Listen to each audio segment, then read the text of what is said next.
Na Centru za jezikovne vire in tehnologije na Univerzi v Ljubljani so objavili besede, ki so najbolj zaznamovale to leto. Ker je ena beseda za 365 dni premalo, so jih objavili več. Katere so to in kaj povedo o stanju družbe ter kako pomagajo raziskovalcev, mi bo podrobneje razložil Iztok Kosem iz Fakultete za računalništvo in informatiko. Iztok, lepo pozdravljeni. Lepo pozdravljeni. Ja, tako kot sem že rekla, ne zbirate te besede, ampak v kakšen namen v bistvu, zakaj gre? Ja, kot prvo, jezik je živ in se nenehno spreminja.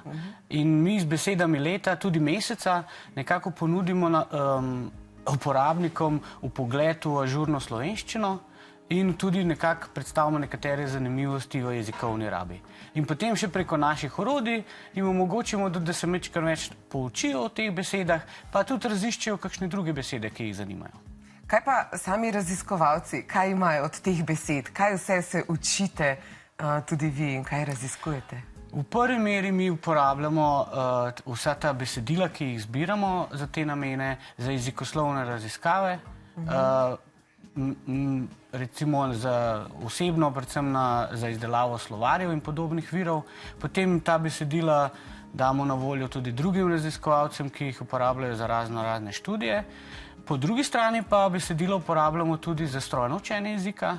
Recimo trenutno na naši fakulteti je najbolj aktualen projekt Povejmo, v okviru katerega izdelujemo veliki jezikovni model za slovenščino. Poenostavljeno bi lahko rekli slovenski ChatGPT. Ok, odlično. Ja, seveda, kako pa zbirate te besede? Zdaj to je preko medijev, ne?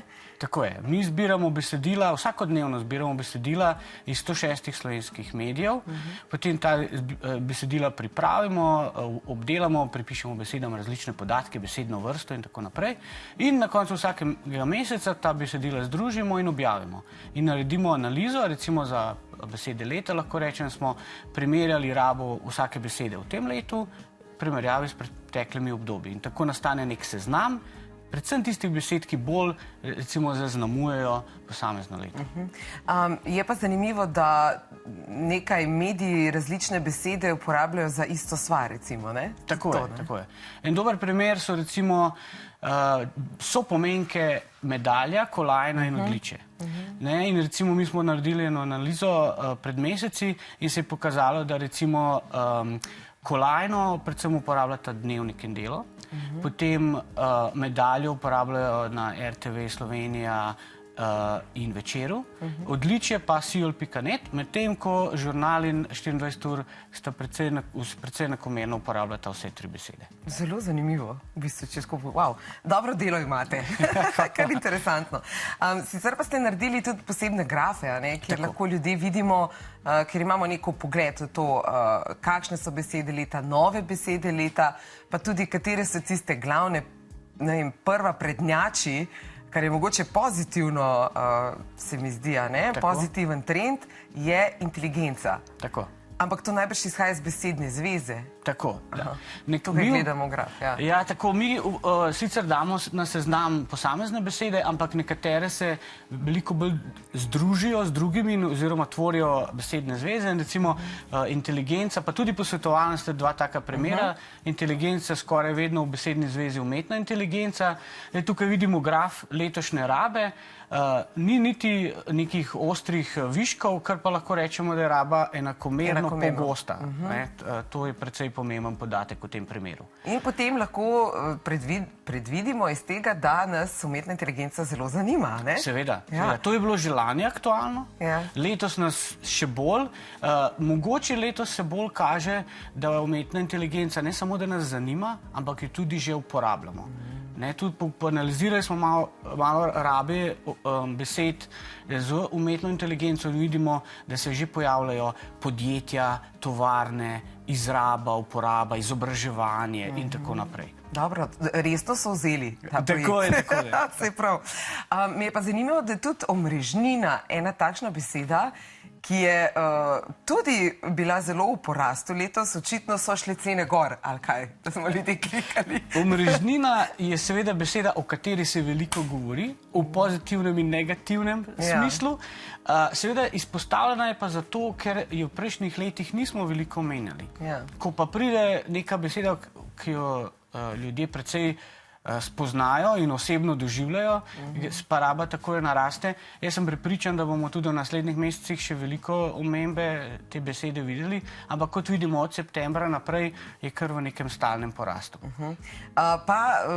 Etapa, recimo, je tudi zanimiva, to je najverjetneje seveda po zaslugi naših kolesarjev. Absolutno je po zaslugi, tudi vidimo, da ne kaže, kdaj so se najbolj kolesarji udejstvovali v športnih disciplinah, pri čemer tukaj gre najbolj na račun 3-tedenskih kolesarskih dirk in povsod smo Slovenci krojili vrh, no, moramo kar reči, povsod smo zmagali, tako da zasluge grejo precej Tadeju Pogačarju in Primožu Rogliču. Ampak tukaj je bil tudi finale, zato ker jasno takrat je bilo veliko športa, tudi olimpijske igre? Ja, finale je zanimivo, ker finale je že tako vsako leto pogosta beseda. Imamo kup final športnih tekmovanj in podobno, ampak v tem primeru izstopata predvsem maj in junij. V maju je šlo za konferenčni finale, se pravi v konferenčni finale Ameriške lige NBA je prišel Luka Dončić z ekipo Dallasa. Potem v juniju se je pa še finalu lige NBA, v katerega se tudi uvrstil Luka Dončić, pridružila besedna zveza osmina finala, v povezavi z uspehom slovenskih nogometašev na Evropskem prvenstvu. Sem mislila celo, da bo mogoče na višjem mestu, nekako, ker smo Slovenci pokazalo, vse je jasno, kar je že itak jasno, ne?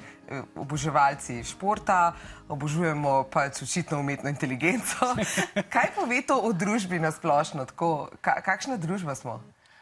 To pa zelo težko vprašanje, samo na podlagi besed. Tukaj potrebujete še sociologe in ostale. Malo filozofije. Ampak v redu. Mislim, tukaj odražajo predvsem besede tisto, o čemer se največ poroča in o čemer, recimo s preteklimi leti, več govorimo. Recimo že finale je tak primer, ker to je zelo pogosta beseda in potem neka izrazita raba, ki pride na vrh, pokaže, da o tem več govorimo. In zdaj, če primerjava recimo lansko leto z letošnjim, lahko rečemo, da letos je bilo nekaj več pozitivnih dogodkov, ker lani smo veliko poročali o vremenskih katastrofah, ujmah, ki so prizadele Slovenijo, pa vojaških konfliktih. In letos, če pogledamo nekako ta seznam in tudi dlje, vidimo, da je bilo nekaj več priložnosti za poročanje o pozitivnih dogodkih, predvsem na račun uspehov naših športnikov in še podobno. Ampak to vpliva na ljudi, definitivno. Absolutno. Besede zelo vplivajo. Čustveno. Tudi zelo. Jaz sem vprašala še, kaj pa je vaša beseda leta? A imate kakšna beseda tako? Nehvaležno vprašanje. Ravno zato tudi mi objavljamo seznam 100 besed, ampak če me že ravno vprašate, jaz bi v dveh delih odgovoril. Se pravi, v enem strani bi rekel, da moja službena beseda leta je kar sovpada s tem, kar smo videli na seznamu, se pravi, umetna inteligenca je močno zaznamovala naše delo. Letos sem se ogromno naučil umetne inteligence, spoznal strokovnjake, delal z orodji in tudi testiral za uporabo pri slovarskem delu, tako da to je bilo en del. Zdaj doma, čeprav tudi umetno inteligenco uporabljamo, ampak bi rekel pa zasebno je pa beseda leta družina, in to kar vsako leto. Lepo. Saj mislim, da tukaj se pa vsi strinjamo, da je družina še vedno najbolj pogosto v uporabi in prav je tako, sploh v tem času. Najlepša hvala, ker ste prišli, lahko bi povedala še kar veliko, ampak bo pa kdaj drugič mogoče pa v umetni inteligenci, če pravite, da ste se toliko naučili. To me pa zdaj zanima, kaj veste. Hvala za povabilo. Hvala vam, srečno. Od najbolj popularnih besed leta pa k popularnemu nakupovanju daril v adventnem času. Ta čas je za mnoge ljudi povezan z veseljem, pričakovanjem in obdarovanjem.